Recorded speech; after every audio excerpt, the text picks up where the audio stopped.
There's forces today that are laying the groundwork for something that's coming, and it's inevitable. You can't stop it. You can only hope to be one of the few who are prepared for it. It's a world of total obedience and control, a world that's anti-human and anti-God.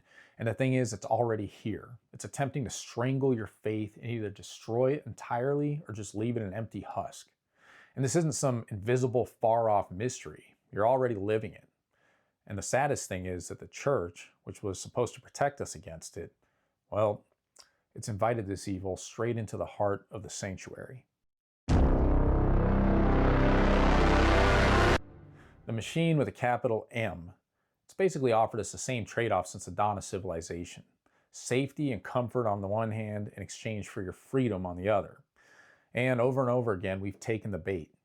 And today, as we pretend to be free, the machinery of the world is everywhere around us. We've got security cameras that are AI empowered, watching our every move, for our own safety, of course. Microphones are listening to us, they're learning our interests and intentions, and then the screens, those ubiquitous screens. More and more of our daily life is being experienced through that ever-present glow of electrified glass. For a lot of us, these things are the first thing to greet us when we wake up, and they're the last thing we remember when we drift off to sleep. Funny enough, Orwell thought that these things would have to be forced on us by a tyrannical government, but turns out that's not the case. We'll pay money, lots of it, for the privilege of bringing these tools of surveillance and psychological warfare wherever we go. Conditioning through the screen and surveillance through the camera. The veil and the all-seeing eye. These are the two tools that allow absolute domination and control. The screen creates your view of reality at every step. It mediates everything you see and how you experience your life. In fact, you're not even conscious of how much you think you know is actually just a curated narrative of selected facts and subtle opinion designed to shape how you see the world. And the camera, it's watching you constantly now. It knows where you go, what you do, who you do it with. And when you combine it with what I would call an infant God at this point, AI, it can create an image of you that's more thorough and accurate than the one that you even have of yourself. Together, they're the twin symbols of our most powerful idols today, comfort and safety. I don't think I've told you anything that you don't know already. We're all subject to the machine to one degree or another. But here's the thing, the church was supposed to be holy, but we've forgotten what holiness is, and we don't even really seem to care to remember. If you step into a modern, evangelical, non-denominational church, which is the kind of church I attend, just look around you. What do you see? There's screens everywhere. They're making sure that there's always at least one veil coming between your eyes and reality, even in the intimacy of worship. And then the security cameras.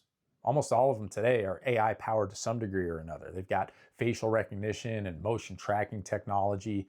These cameras act like all-seeing eyes, carefully watching you from above. We've replaced the eyes of God with the eyes of this machine. And we hate knowing that we're addicted, that we can't focus or pay attention anymore because of the havoc that's been wreaked on our brains by what I call the demon portals, the ones we carry in our pockets. But obviously, we just can't help ourselves. We've welcomed that demon, the cell phone, right into the heart of our worship. It's the one addictive substance our churches actually encourage us to use.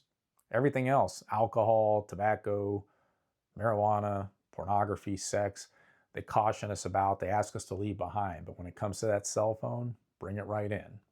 The abomination of desolation where it ought not be. Holy literally means set apart. It implies that this is something special. It's apart from the regular and the mundane of day-to-day life. But we seem to have gone out of our way to make sure that our churches aren't holy. We made them look and feel just like everywhere else. In fact, if you teleported right into your church's sanctuary in the middle of the week and looked around, I have to wonder, would you even know you were in a church? Is there even a token, minimalist cross, or a biblical reference that would give it away in the sanctuary?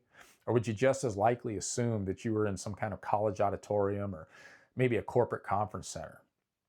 And here's the thing, you may think, well, it's just a neutral design, but these design choices are never neutral. They speak volumes about our priorities, our mission, our purpose, our values. They're actually a lot louder than words ever could be. And if you look at our churches today, I'd have to say that their priority is something between mass business and capitalism. It's marketing, catering to trends, researching your target demographic, trying to reflect the consumerism of a people that has started to view faith as a commodity to be shopped for like something you might find on aisle G10 at Walmart. In other words, we've managed to take the house of God and we made it yet another sanctuary of self. And in our quest to not be set apart, to not be holy, we've imported our totalitarian slave masters, what I'm calling the veil or the screen and the all-seeing eye, which obviously is a camera, right into the most intimate parts of our church and our personal lives. But I think it's time to reclaim our holy places. It's time to carve out physical space in this world that's intentionally sacred. And it really matters. We're literally created to discern the sacred in the physical world. You can feel it. You can sense it. Everybody can. We've tried reducing God to a mental phenomenon, to a set of intellectual propositions that you can either accept or reject. And look around you. Look at how the churches are bleeding young people. Look at where our culture has gone. Look at the rise of witchcraft and paganism and pseudo-spirituality, new age stuff. It hasn't worked. God is real, not just in our subjective experience, but out there in the world too. We're made to worship physically, and to the extent that we're able, we need to create and protect sacred spaces to be able to do it in. There is actually biblical precedent for this too. God didn't give the Israelites detailed instructions on how to build tabernacles and arks and temples, and then he didn't tell them that they had to rigidly enforce the rules on how to show reverence to these things because he needed it in order to be God. No, we needed it. We needed to be able to see, feel, experience the holy as physically real.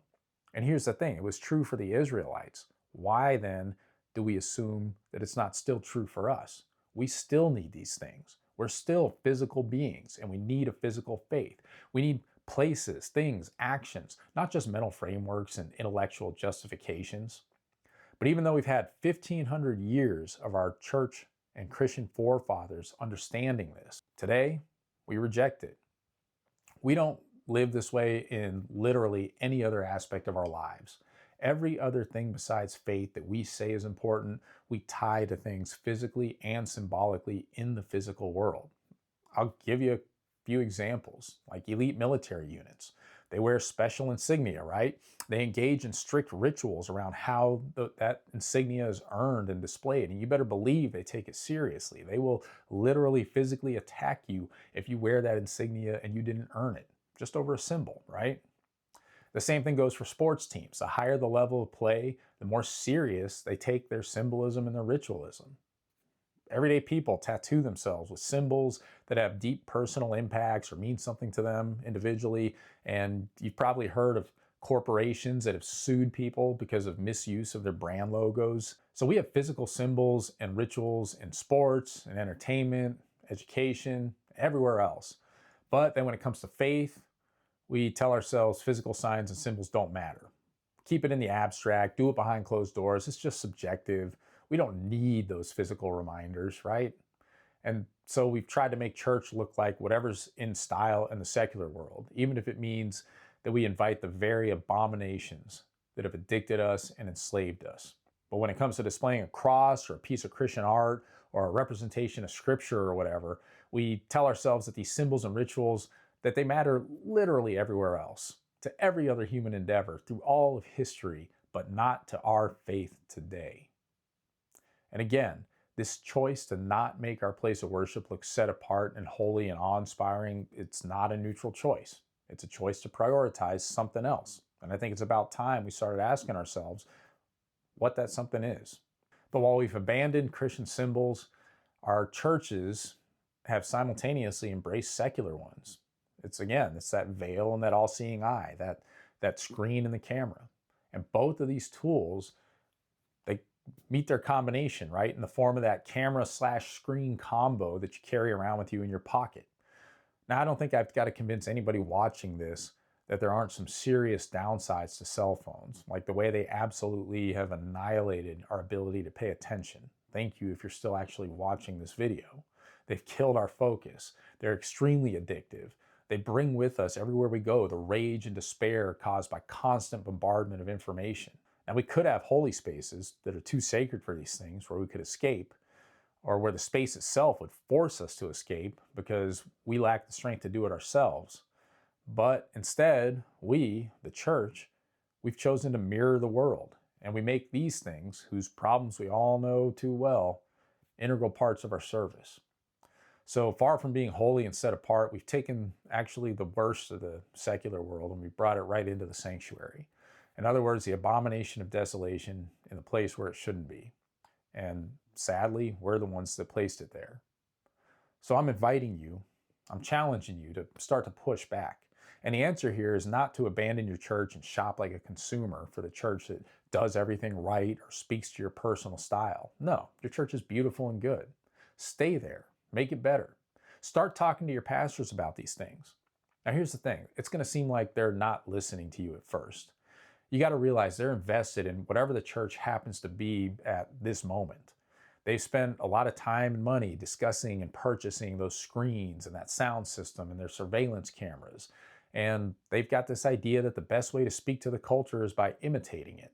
So they've ended up making the sanctuary look less and less like a holy, awe-inspiring place and more like a conference hall or a movie theater, because that's what people are used to in their day-to-day lives today. And I can tell you that the young today are not looking to be told on Sunday morning to get up early and drag themselves to church Sunday morning so they can hear what they've heard the other 6 days of the week. They want to be challenged. They're starting to realize, because these screens have enslaved us to such a degree, that they are slaves to desire. And they want somebody to challenge them on that and say, put those desires in check. Bear your cross, walk the hard road, suffer for a better cause. They want to hear that challenge at just the time where the church is saying, well, we don't want to challenge you too much. We want to sound like the rest of the world and affirm you and affirm the things that you want as best we can.